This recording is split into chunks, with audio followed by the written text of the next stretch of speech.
ಎಲ್ರಿಗೂ ನಮಸ್ಕಾರ. ಮಾರುತ ಆ್ಯಕ್ಚುಲಿ ಸಿನಿಮಾಗಿಂತ ಹೇಳಕ್ಕೆ ಹೆಚ್ಚಾಗಿದ್ದು ನನಗೆ ಕಲಿಯೋಕ್ಕೆ ತುಂಬ ಅವಕಾಶ ಸಿಕ್ತು ಈ ಸಿನಿಮಾದಲ್ಲಿ ಅಂತ ಹೇಳಕ್ಕೆ ಇಷ್ಟಪಡ್ತೀನಿ. ಮೊದಲನೇದಾಗಿ director S Narayan sir. So first ಅವ್ರ ಜೊತೆ ನಾನು ಆ್ಯಕ್ಚುಲಿ ಡೈರೆಕ್ಟರ್ ಅವರು ಅಂತ ಗೊತ್ತಾದಾಗ ನನಗೆ ತುಂಬ ಟೆನ್ಷನ್ ಆಗಿತ್ತು. ಯಾಕಂದರೆ ತುಂಬ ಲೆಜೆಂಡ್ರಿ ಆ್ಯಕ್ಟರ್ಸ್ ಜೊತೆ ಕೆಲಸ ಮಾಡಿ ಡೈರೆಕ್ಟರ್. ಸೊ ಹೇಗೆ ಪರ್ಫಾರ್ಮ್ ಮಾಡೋದು ಇಲ್ಲ ಹೇಗೆ ಕನ್ವಿನ್ಸ್ ಮಾಡೋದು ಅಂತ ನನಗೆ ತುಂಬ ಒಂದು ಭಯ ಆಯಿತು. ಬಟ್ ಸೆಟ್ಗೆ ಹೋದಾಗ ಒಂದು ಫಸ್ಟ್ ಡೇ ಒಂದು ಏನೋ ಪ್ರಯತ್ನ ಪಟ್ಟಾಗ ಅದು ವರ್ಕ್ ಆಗ್ತಾಯಿಲ್ಲ ಅಂತ ಗೊತ್ತಾದಾಗ ನನ್ನ ಸರ್ಗೆ ಒಂದೇ ಮಾತಾಡಿದ್ದು, ಸರ್ ನಿಜವಾಗ್ಲೂ ನನಗೆ ಗೊತ್ತಾಗ್ತಲ್ಲ ಹೇಗೆ ಮಾಡಬೇಕು ಅಂತ, ನೀವು ತೋರಿಸ್ಕೊಡಿ ಸರ್, ನೀವು ತೋರಿಸ್ಕೊಡೋ ರೀತಿಯನ್ನು ಫಾಲೋ ಮಾಡ್ಕೊಂಡು ಹೋಗ್ತೀನಿ ಅಂತ. So to be very honest, ಇಡೀ ಸಿನಿಮಾ ಅವರು ಈ ಥರ ಮಾಡು ಅಂತ ಒಂದು ಗೈಡೆನ್ಸ್ ಕೊಟ್ಟರು. ಸೊ ಆ ಗೈಡೆನ್ಸ್ನೇ ಫಾಲೋ ಮಾಡ್ಕೊಂಡಿದ್ದೆ. ಎಸ್ಪೆಷಲಿ ಕಾಮಿಡಿ ಸೀಕ್ವೆನ್ಸು ನನ್ನ ಕೆರಿಯರಲ್ಲೂ ಫಸ್ಟ್ ಟೈಮ್ ಇಷ್ಟೊಂದು ಕಾಮಿಡಿ ಸೀಕ್ವೆನ್ಸ್ ಟ್ರೈ ಮಾಡಿದೆ. ಯಾಕಂದರೆ ಸಾಧು ಸರ್ ಇದ್ದರು, ರಂಗಣ್ಣವ್ರು ಸರ್ ಇದ್ದರು. ಸೊ ಇಂಥವ್ರ ಮಧ್ಯೆ ಕಾಮಿಡಿ ಸೀಕ್ವೆನ್ಸಲ್ಲಿ ಆ್ಯಕ್ಟ್ ಮಾಡೋದು ತುಂಬ ಅಷ್ಟು ಈಸಿ ಅಲ್ಲ, ಯಾಕಂದರೆ ದೇರ್ ಆಲ್ ಲೆಜೆಂಡ್ಸ್. ಸೊ ಅಲ್ಲಿ ನನಗೆ ನಾರಾಯಣ್ ಸರ್ ಸಪೋರ್ಟ್ ತುಂಬ ಸಿಕ್ತು. ಯಾಕಂದರೆ ಅವರು ಸೀಕ್ವೆನ್ಸ್ನ ಬ್ರೇಕ್ ಮಾಡಿ ಇದನ್ನು ಈ ಥರ ರಿಯಾಕ್ಟ್ ಮಾಡಿದ್ದೀನಿ, ಈ ಥರ ಆ್ಯಕ್ಟ್ ಮಾಡು ಅಂತ ಹೇಳಿದ್ರು. So thank you sir. ತುಂಬ ಕಲಿತೆ ನಿಮ್ಮ ಸ್ಕೂಲಲ್ಲಿ. ಜೊತೆಗೆ ವಿಜಿ ಸರ್, ತುಂಬ ಚಿಕ್ಕ ವಯಸ್ಸಿಂದ ರಜನಿಕಾಂತ್ ಅನ್ನೋ ನಮ್ಮ ಸಿನಿಮಾ ಶೂಟಿಂಗಿಂದ ತುಂಬ ಪರಿಚಯ. ವಯಸ್ಸಲ್ಲಿ ನನಗಿಂತ ತುಂಬ ದೊಡ್ಡವರಾದರು. ಒಂಥರ ಆ ಟೈಮಲ್ಲಿ ಒಂಥರ ಫ್ರೆಂಡ್ಲಿ ಆಗಿದ್ರು. ಇವತ್ತೊಂದು ಅಣ್ಣನ ಸ್ಥಾನದಲ್ಲಿ ನಿಂತಿದ್ದಾರೆ. ಮಾರುತ ಸಿನಿಮಾದಲ್ಲಿ ಅವ್ರ ಜೊತೆ ಸ್ಟೇಜು ಹಾಗೂ ಸ್ಕ್ರೀನ್ ಶೇರ್ ಮಾಡೋದಕ್ಕೆ ನನಗೆ ತುಂಬ ಖುಷಿಯಾಗಿದೆ. ಥ್ಯಾಂಕ್ ಯು ಅಣ್ಣ. ನನಗೋಸ್ಕರ ಈ ಸಿನಿಮಾದಲ್ಲಿ ನೀವು ಆ್ಯಕ್ಟ್ ಮಾಡೋದು ತುಂಬ ಖುಷಿಯಾಗಿದೆ.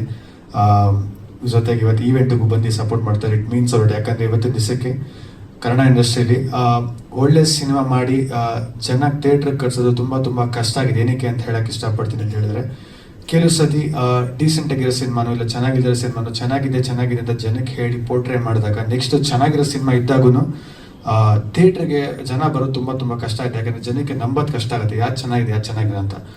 ಬಟ್ ಆ ಇಡೀ ಪೋಸ್ಟರ್ಗೆ ಒಂದು ಸ್ಯಾಂಡಲ್ವುಡ್ ಸಲಗ ವಿಜಯ್ ಸರ್ ಇದ್ದಾಗ ಒಂದು ಫಿಲಮ್ಗಿರೋ ತೂಕನೇ ಜಾಸ್ತಿ ಆಗುತ್ತೆ. ಸೊ ನಿಮ್ಮ ಜೊತೆಗೆ ಸ್ಕ್ರೀನ್ ಸ್ಪೇಸ್ನ ಶೇರ್ ಮಾಡಿ, ಜೊತೆಗೆ ನಮ್ಮ ಸಿನಿಮಾಗೊಂದು ಮ್ಯಾಸಿವ್ ಪಿಲ್ಲರ್ ನೀವು ಅಂತ ಹೇಳೋದು ತಪ್ಪಾಗಲ್ಲ. Thank you for doing this for me. ಹಾಗೆ ಈ ಸಿನಿಮಾದಲ್ಲಿ ಶರತ್ ಲೋಹಿತ್ ಅಶ್ವ ಸರ್ ಇದ್ದಾರೆ. ಸೊ ತಂದೆ ಪಾತ್ರ ಮಾಡಿದ್ದಾರೆ. ಸೊ ನನಗೆ ಅವ್ರ ಜೊತೆ ಆ್ಯಕ್ಟ್ ಮಾಡಬೇಕಂದ್ರೆ ತುಂಬ ಈಸಿ ಆಯ್ತು. ಯಾಕಂದ್ರೆ ನಾನು ಸರ್ ಕೇಳಿದೆ, ಸರ್ ಹಿಂಗೆ ರಿಯಾಕ್ಟ್ ಮಾಡ್ತೀನಿ, ಈ ಥರ ಓಕೆನಾ ಅಂತ. ಸೊ ಅವರು ತುಂಬ ಪ್ರೀತಿಯಿಂದ ಸಪೋರ್ಟ್ ಮಾಡಿದ್ರು. ಜೊತೆಗೆ ತಾರಾಮ್ ಅವ್ರು ಕೂಡ ಆ್ಯಕ್ಟ್ ಮಾಡಿದ್ದಾರೆ. ಸೊ ಅವ್ರ ಜೊತೆ ಒಂದು ಒಳ್ಳೆ ಕಾಂಬಿನೇಷನು. ಪ್ರಮೋದ್ ಶೆಟ್ಟಿ ಸರ್ ಇದ್ದಾರೆ, ಅವ್ರ ಜೊತೆ ಒಂದು ಕಾಂಬಿನೇಷನು. ನಮ್ಮ ಕಮಿಡಿಯನ್ ಗಿರಿಯವರಿದ್ದಾರೆ, ಸಂಜಯ್ ಶಾಸ್ತ್ರಿ ಇದ್ದಾರೆ, ಮಂಜು ಪಾವಗಡ ಇದ್ದಾರೆ. ಸೊ ಅದ್ಭುತವಾದ ತಾರಂಗಣ. ರಾಜು ತಾಳಿಕೋಟಿ ಸರ್ ಕೂಡ ಇದ್ದಾರೆ. ಅವ್ರನ್ನ ನಾವು ಕಳ್ಕೊಂಡಿದ್ದೀವಿ. Really miss him. ಸೊ ಅವ್ರ ಜೊತೆ ಸ್ಕ್ರೀನ್ ಶೇರ್ ಮಾಡಿದ್ದು ಕೂಡ ನನ್ನ ಒಂದು ಲೈಫಲ್ಲಿ ಒಂದು grateful for that's sir live active with such legends. So ಕೊನೆಯದಾಗಿ ಪ್ರೊಡ್ಯೂಸರ್ಸ್ ರಮೇಶ್ ಯಾದವ್ ಸರ್ ಹಾಗೂ ಮಂಜು ಸರ್ಗೆ ತುಂಬ ಥ್ಯಾಂಕ್ ಯು. ಯಾಕಂದರೆ ಇಂಥ ಒಂದು ಸಿನಿಮಾ ನನಗೆ ಮಾಡಬೇಕು, ನನಗೆ ಒಳ್ಳೆಯದಾಗಲಿ ಅಂತ ಮಾಡಿದ್ದಕ್ಕೆ I am really grateful. So ನನಗೆ ಒಂದೇ ಒಂದು ಏನು ಕೇಳ್ಕೊಳ್ಳೋದು ರಿಕ್ವೆಸ್ಟ್ ಅಂತಲ್ಲ, ಒಂದು ಥ್ಯಾಂಕ್ ಯು ಹೇಳೋಕ್ಕೆ ಇಷ್ಟಪಡ್ತೀನಿ ಅಂತ ಹೇಳಿದ್ರೆ, ಇಷ್ಟು ಒಳ್ಳೆ ಕ್ಯಾಸ್ಟಿಂಗ್ ಕೊಟ್ಟು ಇವತ್ತಿನ ದಿವಸ ಒಂದು 4-5 ಜನ ಆರ್ಟಿಸ್ಟ್ ಸೇರಿಸೋದೇ ಕಷ್ಟ. ಯಾಕಂದರೆ ಎಲ್ಲರೂ ಬ್ಯುಸಿ ಇರ್ತಾರೆ, ಬೇರೆ ಲ್ಯಾಂಗ್ವೇಜಸಲ್ಲಿ ನಮ್ಮ ಕನ್ನಡ ಆರ್ಟಿಸ್ಟ್ ಮಾಡ್ತಾ ಇರ್ತಾರೆ. ಸೊ ಎಲ್ಲರೂ ಒಟ್ಟಿಗೆ ಕೂರಿಸಿ ಒಂದು ಡೈರೆಕ್ಟರ್ ವಿಷನ್ಸ್ನ ನಂಬಿ ಪ್ರೊಡ್ಯೂಸ್ ಮಾಡಿದ್ದಕ್ಕೆ ಪ್ರೊಡ್ಯೂಸರ್ಸ್ಗೆ ಥ್ಯಾಂಕ್ ಯು. ಹಾಗೆ ನಮ್ಮ ಅಪ್ಪಗೆ ನಾನು ತುಂಬ ಥ್ಯಾಂಕ್ ಯು ಹೇಳೋಕ್ಕೆ ಇಷ್ಟಪಡ್ತೀನಿ. ಯಾಕಂದರೆ ಮೊನ್ನೆ ಪ್ರಮೋಷನ್ ಎಲ್ಲ ಆದಮೇಲೆ ಇದೇನೋ ಇದೆಯಪ್ಪ ನೀನೇನೋ ಪ್ರಮೋಷನ್ ಮಾಡಬೇಕಾ ಅಂತ ಕೇಳಿದ್ರು. ನನಗೆ ಮಾತು ಕೇಳಿದಾಗ ತುಂಬ ನೋವಾಗ್ಬಿಡ್ತು ನನಗೆ. ಯಾಕೆ ಅಂತ ಹೇಳಿದ್ರೆ, ಎಷ್ಟೇ ಆದರೂ sons favourite Eros always is father ಅಂತ ಹೇಳೋಕ್ಕೆ ಇಷ್ಟಪಡ್ತೀನಿ. ಅಂದರೆ ಇವತ್ತಿಗೂ ನಮ್ಮ ಅಪ್ಪ ನನಗೂ ವಯಸ್ಸಾಗಿ ಬೆಳೀತಾ ಇದ್ರು, ನಮ್ಮ ಅಪ್ಪ ಇವತ್ತಿಗೂ ನನಗೆ ಏನಾದ್ರು ಬೇಕಪ್ಪ ಅಂತ ಕೇಳ್ತಾರಲ್ಲ, ಆ ವರ್ಡ್ ಕೇಳೋಕ್ಕೆ ನನಗೆ ತುಂಬ ಹರ್ಟ್ ಆಗುತ್ತೆ. ಯಾಕಂದರೆ ನಮ್ಮ ಅಪ್ಪ ಹತ್ರ ಏನೂ ಕೇಳೋಕ್ಕೆ ಇಷ್ಟಪಡಲ್ಲ. ತುಂಬ ವೆರಿ ಹಾನೆಸ್ಟ್. ನಮ್ಮ ಅಪ್ಪಂಗೆ ನಾನು ಒಳ್ಳೊಳ್ಳೆ ಸಿನಿಮಾಗಳು ಮಾಡಿ ಸಕ್ಸಸ್ಫುಲ್ ಆ್ಯಕ್ಟ್ರಾಗಿ ನಮ್ಮ ಅಪ್ಪನ ಮುಖದಲ್ಲಿ ಸ್ಮೈಲ್ ತರೋದೇ ನನ್ನ ಇಂಟೆನ್ಷನ್ ಮೇಲಿ, ಟು ಬಿ ಆನೆಸ್ಟ್. ನನಗೆ ಎಷ್ಟು ಖುಷಿ ಇದೆಯೋ ನನಗೆ ಅದು ಗೊತ್ತಿಲ್ಲ. ಬಟ್ ನನ್ನ ತಂದೆ ಮುಖದಲ್ಲಿ ನನ್ನ ಖುಷಿ ಕಾಣಬೇಕು. ಯಾಕಂದರೆ ನನಗೋಸ್ಕರ ನಮ್ಮ ಅಪ್ಪ ತುಂಬ ಮಾಡಿದ್ದಾರೆ. ಸೊ ಥ್ಯಾಂಕ್ ಯು ಡ್ಯಾಡಿ ಹೇಳೋಕ್ಕೆ ಇಷ್ಟಪಡೋದು. ಬಟ್ ಇವತ್ತಿನ ಇನ್ನೊಂದು ಸ್ಟೇಜಲ್ಲಿ ಎಲ್ಲ ದೊಡ್ಡವ್ರ ಮಧ್ಯೆ ಒಂದು ತುಂಬ ಪ್ರೀತಿನ ಒಂದು ಮಾತು ಹೇಳ್ತೀನಿ. ಇನ್ನು ಮುಂದೆ ನೀವು ನನಗೆ ಸಪೋರ್ಟ್ ಇದ್ದು ಪ್ರೀತಿನ ಆಶೀರ್ವಾದ ಮಾಡಿ ಸಾಕು. ಮಿಕ್ಕಿದ್ದು ನಾನು ಮಾಡ್ತೀನಿ, ನನ್ನ ಮೇಲೆ ನಂಬಿಕೆ ಇರಲಿ ಅಂತ ಹೇಳ್ತೀನಿ. ಖಂಡಿತ ನಾನು ಮಾಡ್ತೀನಿ, ದೊಡ್ಡ ಕೆಲಸ ಮಾಡ್ತೀನಿ, ಒಳ್ಳೆ ಕೆಲಸ ಮಾಡ್ತೀನಿ. ನೀವು ಟೆನ್ಷನ್ ತೊಗೊಂಡು ಏನೋ ಮಾಡೋಕ್ಕೆ ನನಗೆ ಹೋಗಬೇಡಿ, ಆರಾಮಾಗಿ ನೀವಿರಿ, ನಾನು ಮಾಡ್ತೀನಿ, ನಂಬಿಕೆ ಇರಲಿ. ಯಾಕಂದರೆ ನಾನು ಒಂದೇನು ಹೇಳೋಕ್ಕೆ ಇಷ್ಟಪಡ್ತೀನಿ, ಇಡೀ ಸಿನಿಮಾದಲ್ಲಿ ತಂದೆ ಮಗ ಮಧ್ಯೆ ಒಂದು ಬಾಂಡ್ ಇಲ್ಲಾಂದರೆ ಒಂದು ಸ್ಪೇಸ್ ಇರುತ್ತೆ. ತಂದೆ ಪ್ರಕಾರ ಮಗ ತಪ್ಪು ಅನ್ಕೋತಾರೆ, ಮಗ ಪ್ರಕಾರ ತಂದೆ ತಪ್ಪು ಅನ್ಕೋತಾರೆ.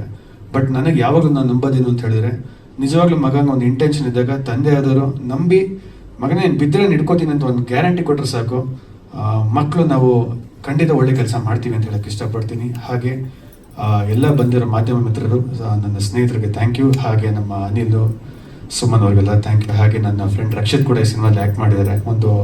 ಒಂದು ಸಣ್ಣ ರೋಲ್ ಬಂದು ಪಾಪ ನನಗೋಸ್ಕರ ಬಂದು ಮಾಡಿಕೊಟ್ರು. Thank you brother.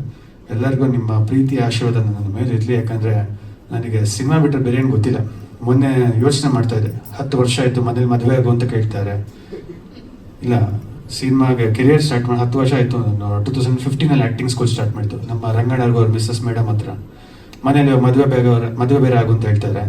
ಜೀವನದಲ್ಲಿ ಏನು ಮಾಡಿದ್ದೀವಿ ಗುರು ನಾವು ಅಂತ ಹಿಂದೆ ತಿರುಗಿ ನೋಡಿದ್ರೆ, ಸಿನಿಮಾ ಬಿಟ್ಟರೆ ಬೇರೆ ಏನು ನಾನು ಎಲ್ಲೂ ಹೋಗಿಲ್ಲ, ಏನೂ ಕಲ್ತಿಲ್ಲ, ಸಿನಿಮಾಗೋಸ್ಕರ ಪ್ರಾಕ್ಟೀಸ್ ಮಾಡಿದ್ದು.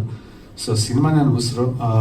ತಪ್ಪಿದ್ರೆ ಹೇಳಿ ತಿಳ್ಕೊತೀನಿ, ಬೆಳೆಸಿ ಬೆಳಕ್ಕೆ ಇಷ್ಟಪಡ್ತೀನಿ. Thank you.